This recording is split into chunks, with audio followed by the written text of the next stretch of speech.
e antes de adentrar aqui nos argumentos, não dá para poder tratar um tema assim complexo e que precisa da nossa atenção com argumentos do tipo não quer aceitar o casamento homossexual, não case com um. Porque esse argumento ele é muito frágil, até mesmo porque eu poderia usar o mesmo argumento contrário, dizer, olha, você não quer que legalize as armas, não compre uma arma. Então não faz sentido isso, eu acho que nós somos aqui parlamentares e a gente de fato precisa tratar da maneira mais séria. E muitas vezes, quando se trata aqui a respeito, por exemplo, dos cristãos, nos chamam de fundamentalistas, religiosos, etc., e dizem que a Bíblia não pode ser utilizada como argumento. E saibam que eu não utilizarei hoje a Bíblia como argumento aqui, nessa discussão.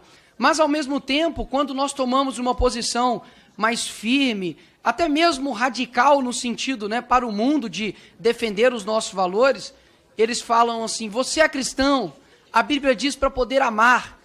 Aí a Bíblia pode ser usada como argumento, mas não de maneira total, mas somente parcial. E me dirijo aqui, antes de adentrar os meus argumentos, a militância que está aqui hoje, os homossexuais, o pessoal que veio aqui de forma correta, aqui à casa para poder conversar, dialogar, de que a esquerda ela usa vocês, assim como as outras demais tipos de ativismos que há no Brasil, como, por exemplo, a militância, como lá acontece nos Estados Unidos, do Black Lives Matter, como acontece também com pessoas que estão em dificuldades de achar uma casa, como a questão do MST, MTST, enfim, utilizam vocês. Eu digo isso porque nós temos aqui pessoas de partidos comunistas que essa mesma foice e martelo perseguiu homossexuais lá atrás. Isso é um fato, não é uma opinião minha. Isso é o da boca do Fidel Castro, do homem que fundou o Foro de São Paulo junto com Lula. E olha só que contradição.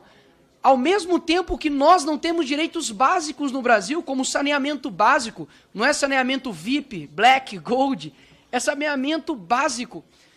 E muitas pessoas aqui não possuem liberdade, por exemplo, um homossexual, assim como um hétero, de andar na rua de maneira segura, com o celular, porque pode ser roubado. Se ele usar aqui o transporte público, como eu usei durante muito tempo na minha vida, ele vai encontrar um serviço prestado pelo Estado péssimo.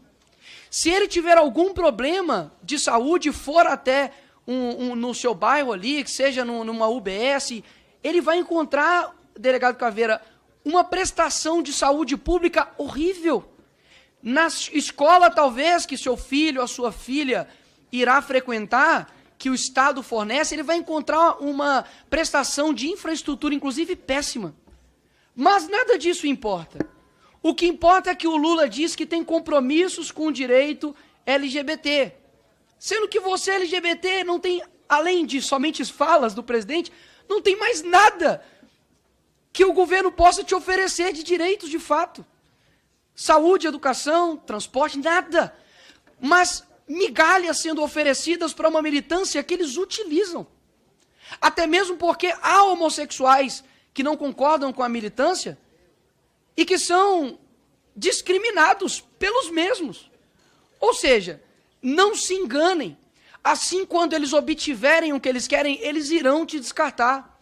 E eu digo isso aqui assim como alguém que sabe e conhece da história. Então, o nosso ministro, por exemplo, de Direitos Humanos, estava ali com a bandeira estendida de Cuba. Semana passada, ali no assentamento do MST. Pessoal, essa mesma bandeira, repito, não é opinião minha. Essa mesma bandeira, dominada por Che Guevara e Fidel Castro, perseguiu vocês. Não é uma luta por vocês, é uma luta por eles. Então, quero deixar isso aqui no primeiro momento. Agora, a maioria de vocês que estão aqui, talvez até mesmo quase todos, não tem ideia da consequência civilizatória e cultural do que está sendo pautado aqui. Por quê?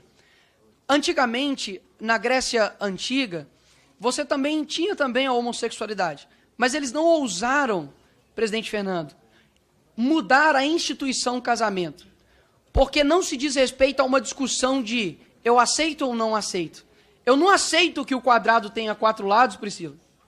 É simplesmente o atestamento da realidade.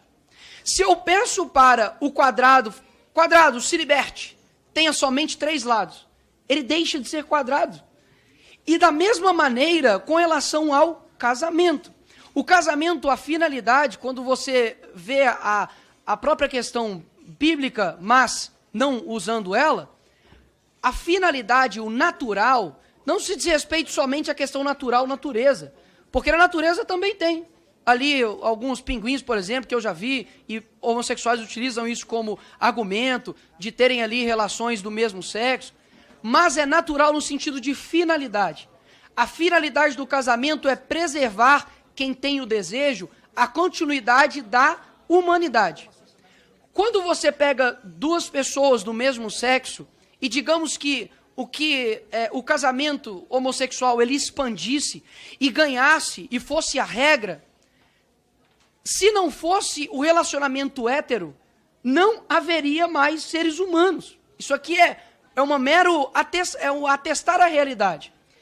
E este princípio de desnortear, de ignorar a realidade é um princípio muito perigoso. Quando nós vemos, por exemplo, que esse mesmo princípio ele é aplicado a o que eu me sinto, eu me torno. Ou seja, a realidade não é mais aquilo que você vê, é aquilo que o interlocutor atesta. Ou seja, se eu me sinto homem, você é obrigado a me chamar de homem.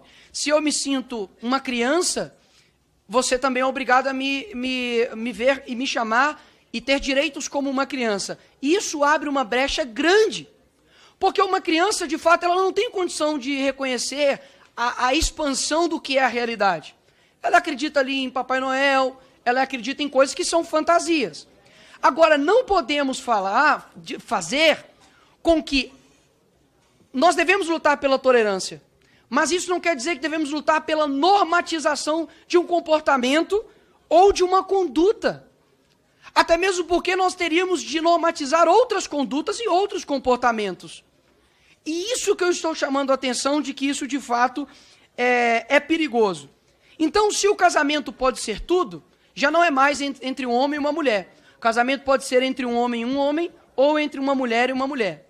Por que não o casamento não pode ser com 3 pessoas? Por que não o casamento... Exato, pode, né? Ok. Vocês estão atestando o que eu estou dizendo. Obrigado. Por que o casamento não pode ser com infinitas pessoas? Presidente. Porque...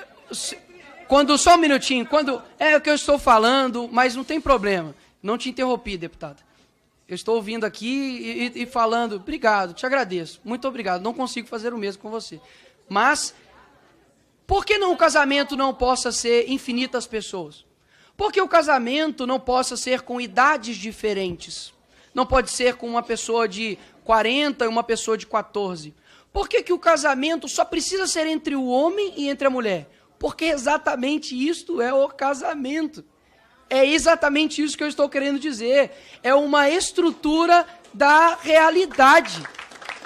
Então, podem chamar do que quiser, não tem problema. Só que as consequências, repito, civilizatórias e culturais disso é muito grande. E assim como lá atrás, tudo o que queriam era casar.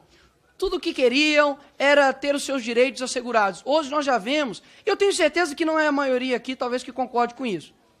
Mas não se passa mais de uma luta por aceitação. Passa por uma luta de imposição. E isso, infelizmente, vai abrangindo a todos os espectros possíveis. Hoje, se uma pessoa diz que eu não concordo, eu acho que não deve ter o casamento homossexual, ele é considerado um preconceituoso. Agora, pois é. E quando eu chego e falo, por exemplo, se eu falasse para alguém aqui, você concorda, por exemplo, com a Bíblia? Então, tem pessoas que não concordam. E nem por isso eu chamo elas de preconceituosas. Porque eu concordo que tem que ter discordâncias. Essa é a diferença. Agora, há no meio de vocês, e outros, muitos de vocês são somente como eu posso dizer, a força bruta de um planejamento que vocês não têm ideia do que está acontecendo. Mas vocês jamais vão saber disso. Porque está num lamaçal ideológico muito grande que vocês não podem dar um passo atrás. Por quê? Porque já tem compromissos ideológicos. Uma pessoa já sabe que você defende aquilo, mas isso é ruim, porque nós, como os adultos, nós precisamos lutar pela verdade. E hoje a verdade ela já é ignorada. Olha só, eu preciso de fato provar que a grama é verde. Se eu chego hoje e falo assim, mulher tem útero, vai ter o quê? Vai ter pessoas que vão discordar disso. Não, porque pode ser que um... Eu sempre confundo se é mulher trans ou homem trans, mas enfim. Pode ser que um homem biológico que se sente mulher tenha, por exemplo, pênis. Pode ser que uma mulher que se sente homem, mas é de sexo biológico feminino, se sente homem, mas ela tem útero.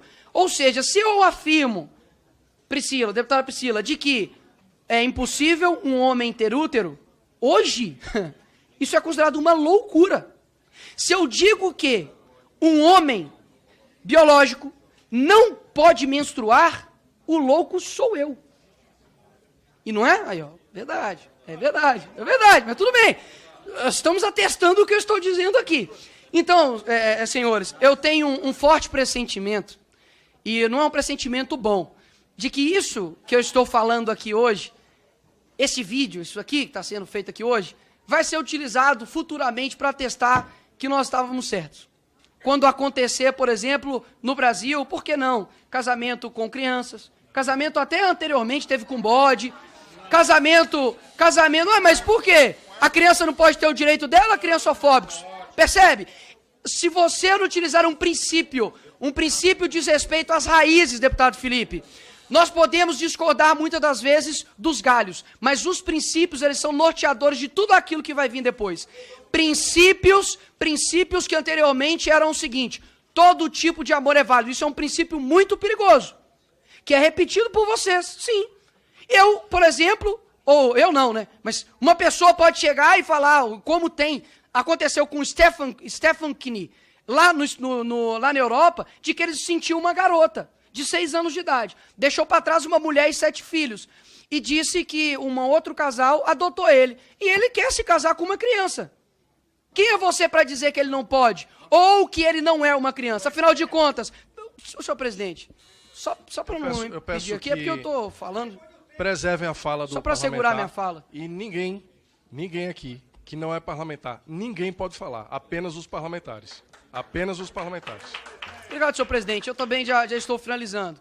Mas esse é um princípio muito sério. Como eu disse aqui, infelizmente, esse meio aqui acaba ficando quase que algo teatral que as pessoas não conseguem sair do seu papel. Mas eu tenho certeza que a verdade, diferentemente do que eles acreditam, ela é concreta, ela é real e ela é atestada por ela mesma. Eu não preciso provar que 2 mais 2 é 4. Daqui a pouco nós vamos dizer isso e alguém vai perguntar qual a fonte. 2 mais 2 é 4, qual é a fonte? Então, a desestruturação da realidade gera consequências muito grandes e esta aqui é a minha preocupação. Se os comportamentos e condutas, com toda certeza, eles têm que ser tolerados, mas eles não devem ser normatizados. É um péssimo pressentimento que eu tenho de que futuramente, um futuro bem próximo, a minha fala se torne real, infelizmente. Obrigado, presidente.